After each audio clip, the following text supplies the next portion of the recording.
Je les ai rencontrés là-haut. Nous avons... j'ai été préparé, je dirais, avant même de naître. Et puis, pendant la grossesse de ma maman, c'est quand j'étais dans le ventre. Et puis, depuis tout petit, ils ont toujours été présents, m'ont toujours accompagné avec beaucoup de gentillesse et de douceur. Et puis plus tard, quand j'ai commencé à, je dirais, m'intéresser à ces mathématiques, à cette forme de science de l'être humain, alors, effectivement, ils m'ont appris certaines choses. Et puis jusqu'au jour où j'ai commencé à... Enfin, c'est eux qui m'ont appris plutôt la méditation profonde. Enfin, j'ai commencé parce que c'est avec eux, c'est eux qui m'ont indiqué comment il fallait faire, comment est-ce qu'on devait méditer, quelle technique on devait employer, simple mais efficace. Et en fait, donc, je n'avais pas d'accès aux livres, je n'avais pas le droit, c'était une convention que j'avais passée avec eux. Ils me donneraient toutes les informations, ils m'apprendraient tout ce que je devais savoir, mais je ne devais pas ouvrir de livres ni chercher à m'informer, en tout cas ailleurs. Voilà, donc ils sont toujours là quand il y a des moments où je ne sais plus, je ne sais pas comment faire pour avancer ou continuer, alors eh bien ils me répondent et ils m'aident. Voilà. Merci. Je vous en prie.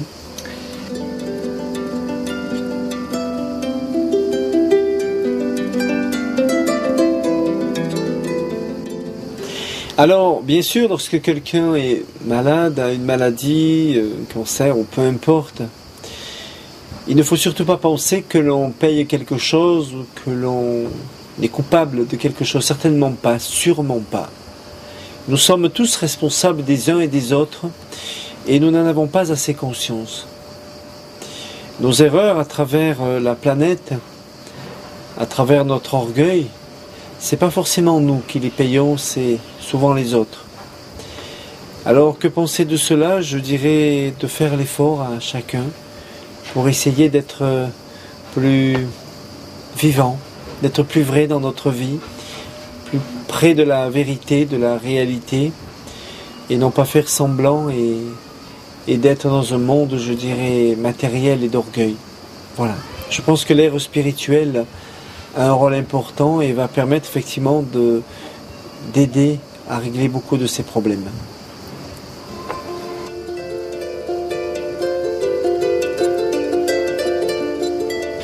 Si vous parlez avec des personnes qui ont vécu ce qu'on appelle une NDE, une mort imminente, ils vous diront après que la mort n'existe plus, qu'ils n'en ont plus peur, que c'est qu'un passage. Parce que ce qu'ils ont vu est très beau. Je vous dirais que penser de la mort, eh bien, qu'elle n'existe pas. Qu'elle est simplement un changement d'état, que c'est à nous de savoir la reconnaître en tant que vie et pas en tant que mort. Que la mort, finalement, n'est pas une fin, mais une continuité. Et que ce n'est pas parce que nos yeux ne voient plus que cela n'existe pas. Donc la mort n'existe pas, elle est simplement un changement d'état qui nous permet de continuer à vivre sur un autre plan, c'est vrai, sur une vibration plus élevée, c'est vrai, mais continuer à vivre. Voilà.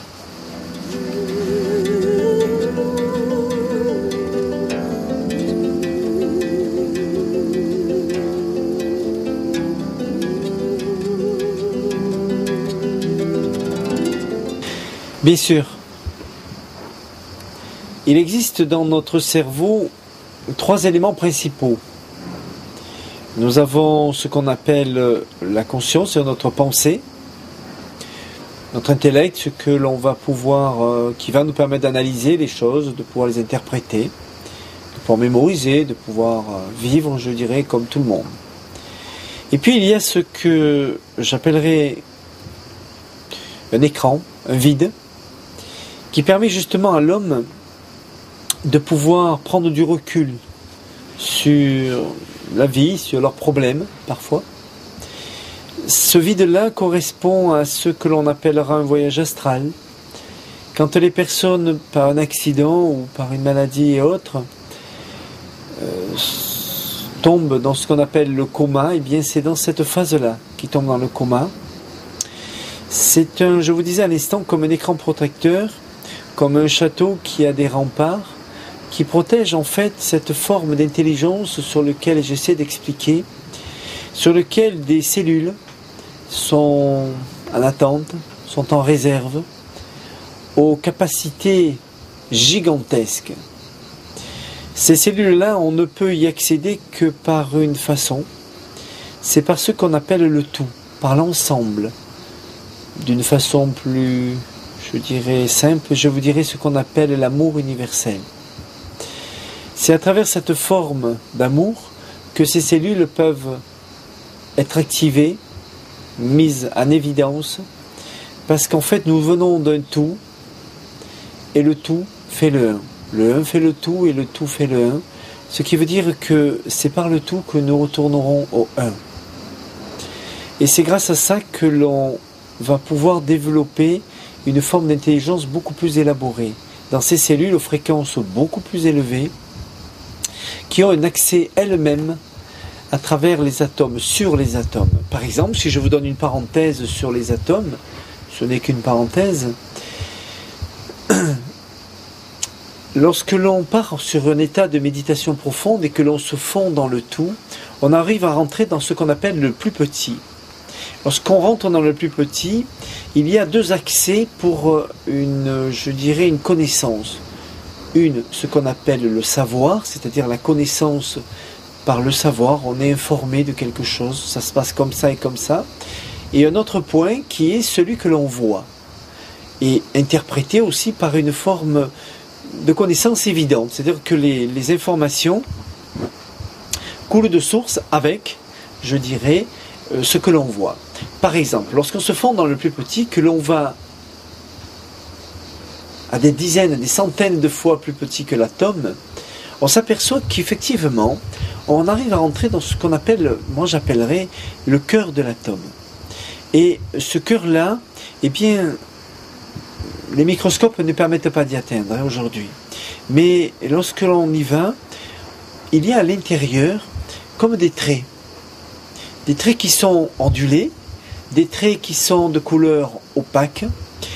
Et en fait, quand j'ai pu repérer ces traits, je me suis rendu compte, en fait, en me rapprochant d'eux, par cette émotion qui est à l'intérieur de cette phase de vide, eh bien que ces traits-là, en fait, étaient ondulés parce qu'ils bougeaient. En fait, ils vibraient. Et j'ai pu comprendre qu'en fait, à travers leur vibration, ils avaient créé une forme. Et que cette forme créait une onde. Qu'en fait, leur mouvement dessinait une forme et que l'activité de ce mouvement créait une vibration. Donc, il créait une onde de forme. En fait, qui donne des informations à l'atome. Et qui, finalement, a un accès sur la matière. Alors, quand on se fond vers le tout, dans ce qu'on appelle l'amour universel, on se rapproche de ces traits de couleur opaque, et en fait, ils ne peuvent entendre qu'une seule information, comme nos cellules, ces cellules que je vous parlais à l'intérieur de nous, qui sont protégées, peuvent entendre, et on peut donner des directives, en fait, à ce qu'on appelle la matière, à des événements, à des problèmes de santé, à quelque chose qui finalement, notre pensée n'a pas vraiment accès, mais directement, on peut avoir accès à tout ça. Donc, en fait, à l'intérieur de ces atomes, il existe comme un moteur qui vibre par rapport à une émotion, et selon l'émotion qu'on y donne, augmente l'onde de forme qui va créer donc une vibration, et cette vibration va être communiquée à l'atome, et l'atome va prendre la forme finalement qu'on lui a demandé sous une forme émotionnelle, donc d'amour universel. Voilà, ça c'est un accès direct à la matière. C'est quelque chose de très positif bien sûr, qui demande, je dirais, un intérêt important, et j'espère en tout cas que la science pourra mieux comprendre que finalement les plus grands secrets ne résident pas dans l'infini de l'univers, mais dans l'infini du plus petit. En fait, de la même façon, lorsque j'ai pénétré la méditation profonde, j'ai pénétré la méditation profonde par un symbole qu'il m'avait expliqué, je le répète bien, ce n'est pas moi, c'est parce qu'ils me l'ont indiqué, comment est-ce qu'il fallait faire, et qui forme finalement un triangle. Ce triangle-là va du plus grand au plus petit. Si on inverse le triangle du plus petit au plus grand, nous allons vers l'espace, vers l'infini, et nous pourrions y rester des siècles et des siècles sans avoir finalement l'intégralité de l'information, des informations. Lorsque l'on inverse et lorsqu'on va du plus grand au plus petit en forme de ce triangle, alors nous accédons donc par le plus petit à ce que j'appellerais la connaissance. Et cette connaissance-là, en fait, est une forme d'intelligence. Elle est là, en nous, autour de nous, elle a toujours été là. Toujours. Et si depuis de nombreuses années, on parle de physique quantique, effectivement, eh bien notre science, quelle qu'elle soit, va se rapprocher de ces éléments de base et de synthèse pour permettre justement de comprendre qu'en fait la vie est une synthèse simple et que c'est nous qui compliquons les choses par notre intellect, qui nous permet d'avancer, de progresser, bien sûr, mais on y reviendra. Donc ce que je vous explique là, je ne sais pas si ce qu'on connaît sur la physique quantique, je n'ai pas le détail, je n'ai jamais cherché à avoir d'informations là-dessus, mais ce qui est certain, c'est que nous y reviendrons. Et lorsque l'on parle d'atomes, lorsque l'on parle de forme d'intelligence, et lorsque je vous parle de triangle symbolique, qui est une doctrine finalement liée à une connaissance, lorsqu'on va du plus grand au plus petit, ça nous permet de pénétrer le plus petit. Et par ce plus petit, nous arrivons à pénétrer donc la connaissance. C'est d'ailleurs, peut-être une parenthèse, c'est sur ces bases-là que les pyramides d'ailleurs ont été créées et construites. Par une civilisation qui existait bien avant l'ancienne Égypte, une civilisation dont les êtres vivaient très longtemps. En fait, leur doctrine était basée effectivement sur cette base de réflexion qui était du plus grand au plus petit. Ce qui leur permettait d'accéder facilement à la connaissance, bien sûr, d'une part, mais à pouvoir aussi vivre beaucoup plus longtemps. En fait, quand les Égyptiens ont pu récupérer certaines de ces connaissances, ils ne savaient pas que la connaissance était une connaissance spirituelle, donc une connaissance, je dirais, d'amour, et pas une connaissance matérielle. Ils ont voulu la reproduire, et lorsqu'ils ont voulu la reproduire, ça représente donc, du plus grand au plus petit, un triangle. Mais un triangle que l'on pose tout seul, il ne tient pas. Il faut qu'il ait un support. Alors le mieux, c'est effectivement de mettre notre triangle dans le sens inverse, qui représente finalement une pyramide. Les 4 pentes représentent les éléments principaux de la vie, l'air, l'eau, la terre et le feu. Les arêtes, les angles représentent l'espace-temps. Et cela crée une forme. Cette forme crée une onde de forme, et effectivement peut donner naissance à des aspects, je dirais, scientifiques, ou des aspects en tout cas qui dépassent notre connaissance, simplement. Mais quand ils ont voulu reproduire ça, ils ont repris cette connaissance liée à cette base de ce triangle, qui finalement, ne pouvant pas tenir tout seul, puisqu'ils ont voulu le matérialiser, l'ont représenté avec un autre triangle opposé. Donc à partir de là, nous avons effectivement une pyramide. Et bien c'est cette même doctrine que j'ai appris il y a des années maintenant, un peu plus de 25 ans, qui m'a permis de pénétrer la méditation profonde. En fait, on n'invente rien aujourd'hui, on continue à perpétuer simplement, je dirais, ce qui a toujours existé. Mais finalement, c'est au fond de nous, c'est autour de nous. Nous allons chercher bien loin quelque chose qui est devant nous, simplement. Voilà.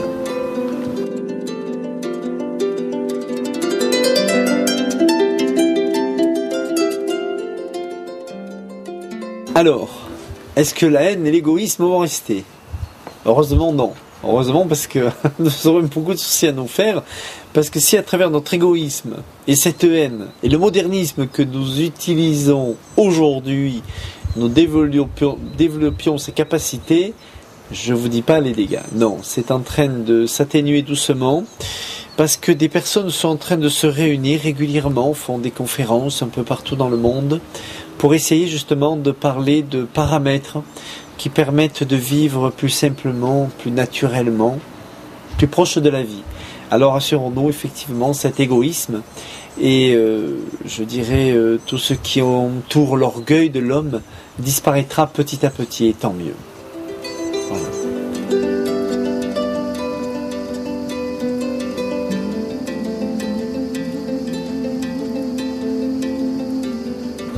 Bien sûr qu'elles sont à la portée de tout le monde. Pourquoi? Eh bien parce que nous avons des cellules à fréquence beaucoup plus élevée que nous ne savons pas exploiter.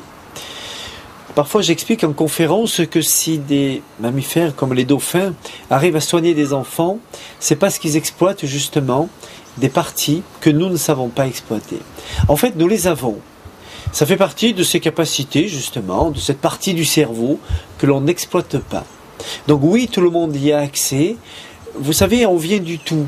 On vient de... La science dit qu'on vient d'un point très petit, effectivement.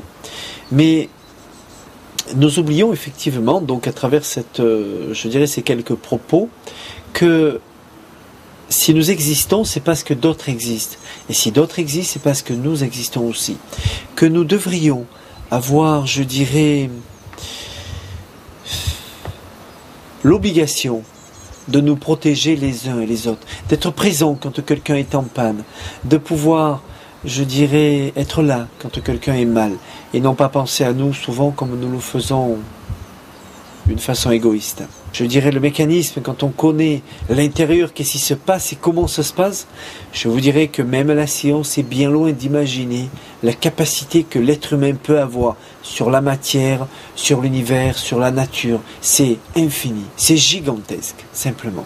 Voilà, oui, tout le monde peut y accéder, heureusement. Et c'est pour ça que je me déplace de partout, c'est pour ça que j'essaie de montrer, de donner l'exemple, c'est pour ça que je prends les mains, je fais des entretiens, pour montrer justement qu'il existe ces capacités en chacun de nous. Voilà.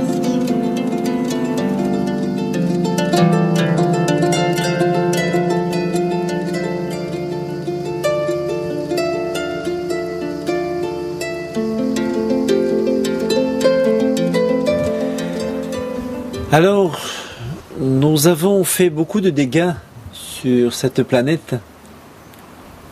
Pour l'instant, il n'y a que sur elle que repose notre vie, pas ailleurs. Et pourtant, nous négligeons complètement de, je dirais, de penser à nos enfants ou nos petits-enfants. Parce que si nous, on veut faire des bêtises, c'est peut-être notre problème, mais c'est souvent les autres qui le payent. À travers des maladies, des accidents, à travers, je dirais, une difficulté pour l'eau, comme on le sait aujourd'hui, pour l'air, comme on le sait aussi aujourd'hui, l'ozone, comme on le sait aussi, enfin, beaucoup de choses. Eh bien, c'est à nous de faire attention, à chacun de nous, de donner l'exemple dans notre vie à chaque instant. Je pense que si on avait un petit peu plus de considération à penser aux autres,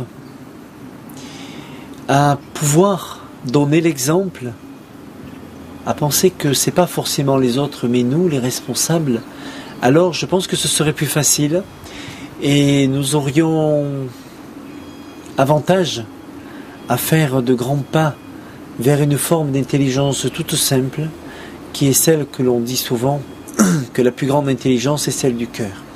Nous en parlons, mais nous ne l'appliquons pas.